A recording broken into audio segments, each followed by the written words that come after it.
Olá, bem-vindos mais uma vez ao meu canal. Para quem ainda não me conhece, o meu nome é Simone e hoje eu venho falar a respeito da extinção dos serviços de estrangeiros e fronteiras, né? O mais conhecido como CEF. Você que está chegando agora, que está começando a pesquisar sobre Portugal agora, esse órgão ele é muito conhecido pelos imigrantes, porque é o órgão que regulamenta a nossa situação, que legaliza a nossa situação em Portugal. Então, por isso que é um órgão muito conhecido entre os imigrantes. Então, você que está se preparando para morar em Portugal, você vai ouvir muito falar a respeito do CEF. Mas por que eu vim falar sobre esse assunto aqui com vocês? Por conta dessa extinção e claro que assustou muita gente, principalmente para o pessoal que ainda está se preparando para vir, quem já pediu visto e quem está chegando ou que ainda tem alguma pendência em relação ao CEF. E eu vou explicar para vocês qual que é o procedimento, qual é a sequência, onde que o CEF entra, né, na vida de vocês e o que mudou e por que mudou, né? Que é importante que vocês saibam realmente da história por completo. Se você não está inscrito ainda aqui no canal, eu vou pedir para que vocês se inscrevam, porque olha, o YouTube ele me dá os números do meu canal e pasmem, mais de 70% das pessoas que assistem o meu conteúdo não é inscrito no meu canal. Então eu vou pedir para que vocês se inscrevam e dessa forma vocês vão ficar mais atualizados em relação a todos os assuntos pertinentes a Portugal. Espero que os meus conteúdos possam realmente agregar valor aí para vocês. E se você gostar do vídeo, não esquece de curtir aí, que isso também ajuda o canal, porque aí o YouTube ele acaba recomendando o meu vídeo para outras pessoas. Vamos lá então falar a respeito desse assunto, como que essa confusão da extinção do CEF começou, por que foi feita nessa mudança e o que mudou a partir de agora. Primeiro vou explicar para vocês onde que o CEF entra na vida da gente, né, na vida do imigrante. Quando você pede um visto, seja ele qualquer um das modalidades, né, seja de empreendedor, de rendimentos, de estudante ou por visto de trabalho, o primeiro passo é pedir via consulado, ou seja, o órgão consulado português no seu país de origem. Muito bem, vai lá, faz o pedido do visto. E o visto foi aprovado. Você tem aproximadamente 4 meses para entrar no país, para entrar em Portugal. E a segunda fase desse processo é passar pelo CEF. Para quê? Para substituir o seu visto pelo título de residência. Esse título de residência normalmente tem uma validade de 2 anos e depois você renova para mais 3 e a partir do 5º ano você por tempo de residência legal, você tem o direito à cidadania, ao pedido de cidadania. O visto de estudante, ele vai te dar o tempo de título de residência de acordo com o tempo do estudo. Muito bem, então esse é o momento que o CEF entra para quem pede vistos no país de origem. Para o visto Golden, Visa Golden, né, como mais conhecido dessa forma, vocês pedem ele diretamente no CEF. É o único visto que você pede diretamente pelo portal, através de um procurador que está aqui em Portugal ou diretamente, aí tem todo um processo para isso. Depois eu vou criar um vídeo, vou mostrar para vocês como que é o processo do Golden Visa e quais as possibilidades para ele. E também para quem faz a tal da manifestação de interesse. O que é essa manifestação de interesse? O pessoal que vem como turista, passa um tempo, de repente arruma um emprego, decide ficar e tal, ele é o órgão que também regula esse pessoal. Esse processo é um processo que eu não indico, por quê? Porque o processo é muito lento e enquanto o CEF não te chama para fazer essa entrevista, você fica ilegal no país e a vida de quem fica dessa forma é muito mais difícil. Uma outra situação também que o CEF se encaixa é para reagrupamento familiar. Você veio com visto e quer reagrupar a sua família, ou seja, tirar o título de residência para sua família, também é o CEF que cuida disso. Então, esses são os principais serviços. Claro que tem muitos outros, mas esses são os principais, o que a gente mais utiliza. Muito bem. Estava tudo correndo muito bem, o CEF é um órgão muito antigo e que tinha suas falhas, seus defeitos, mas funcionava muito bem. E ele, além disso, além dessa questão de documentação administrativa, ele também tinha outras 2 funções. A primeira, e a mais importante era a recepção dos imigrantes na imigração.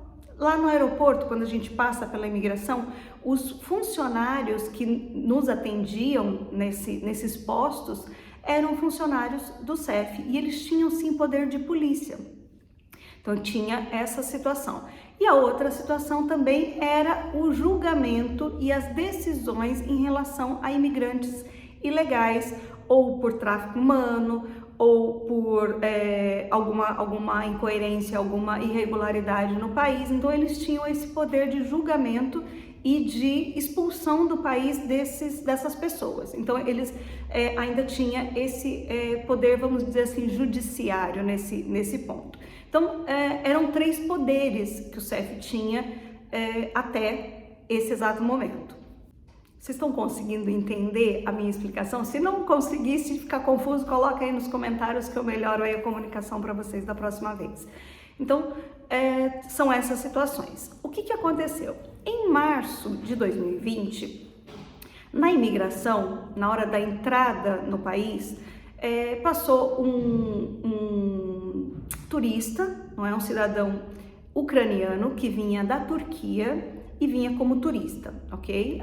Para todos os efeitos, ele vinha turistar em Portugal. Muito bem, o funcionário do CEF identificou esse cidadão e desconfiou, né, que ele viria para ficar e não como turista, e disse: não, você não vai entrar, você vai voltar no próximo voo para a Turquia, nós vamos te deportar. Segundo as informações, as notícias, esse cidadão reagiu mal a essa situação e o reagiu mal a gente não sabe exatamente como mas diz que reagiu mal, e ele foi levado para uma sala. E nessa sala ele foi torturado por 3 funcionários que inclusive foram encaminhados para julgamento e detidos, foi torturado e morto dentro das instalações do CEF, dentro do aeroporto de Lisboa. A partir daí, claro que isso virou uma notícia, teve uma repercussão enorme, e aí o governo se manifestou e teve que tomar alguma atitude em relação a isso. Então, essa notícia, esse acontecido foi em março do ano passado, e em dezembro, ou seja, depois de muitos meses, o governo decretou que o CEF deveria ser extinto.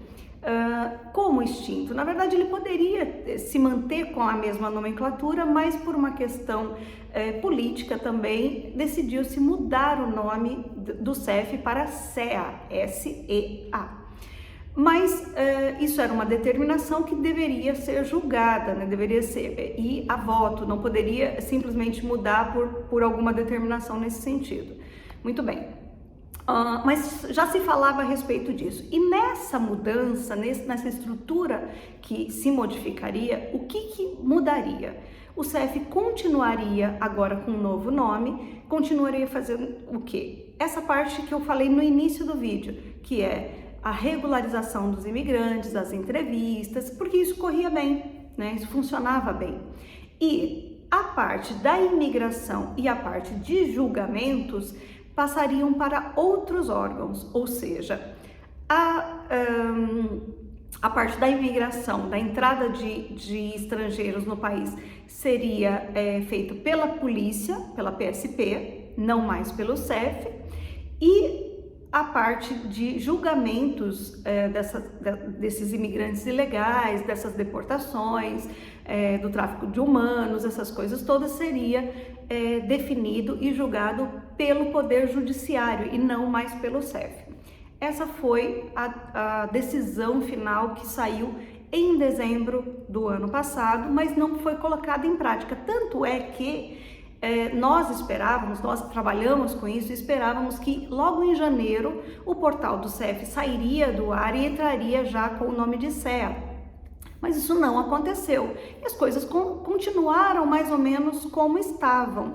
O CEF fez greve, fez protestos, inclusive dentro dos aeroportos. Vocês já devem ter inclusive acompanhado algumas situações de greve onde as filas eram imensas, menos funcionários para atendimento, 4 ou 5 horas de espera na fila, aquela confusão, gente passando mal, perdendo voos de conexão, enfim, um caos.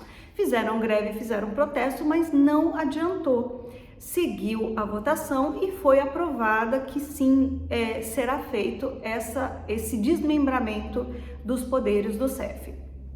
E por isso que se voltou a falar sobre isso nesse final de semana, mas tudo indica que será dessa forma, nada muda para quem está a caminho, para quem está pedindo visto ou para quem vem ou está em situação de pendência, ou seja, aguardando regularizar essa situação. Então, gente, pode ficar tranquilo. Não, quem está nesse processo ainda de regularização ou que está vindo, ou, enfim, nessas situações que eu acabei de falar, não será prejudicado em função dessa mudança. Podem dormir descansados, tá bem? Foi só realmente um ajuste interno que se tirou realmente esse poder de polícia e poder de decisão, ou seja, o poder judiciário, de um órgão que infelizmente não estava preparado para assumir tanta responsabilidade. Tanto é que aconteceram realmente esses fatos. E não é uma coisa isolada e pontual. A questão da morte, sim, mas a questão de maus tratos, de abuso dentro do aeroporto de Lisboa era uma coisa muito recorrente e que acontecia com uma frequência muito grande. Por isso que chegou realmente a esse ponto. Tá bem? Então, gente, espero que vocês tenham gostado do conteúdo, que tenha esclarecido vocês, que vocês estejam realmente agora mais calmos.